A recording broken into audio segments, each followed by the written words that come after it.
This is how you make the slow shutter lag effect in Premiere Pro.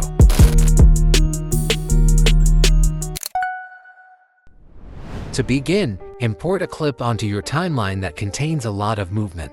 Before diving into the slow shutter lag effect, let's first add a zoom out effect. Double-click on the preview monitor to reveal the blue anchor point. Place the anchor point in the specific location where you want the zoom out to begin. Then, go to the Effect Controls panel and set keyframes for position and scale by clicking on the stopwatch icon next to each.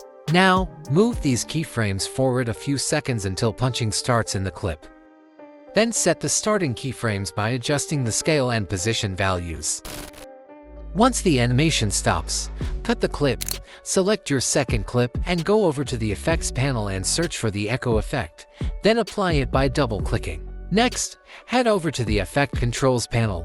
Under Echo, you can adjust the number of echoes between 3 and 6, depending on how pronounced you want the effect to be. To adjust the brightness, lower the starting intensity and change the echo operator to screen. If the effect is too intense, experiment with other options. There are also other parameters like decay and echo time that you can play around with to further customize the effect, and this is what you'll end up with.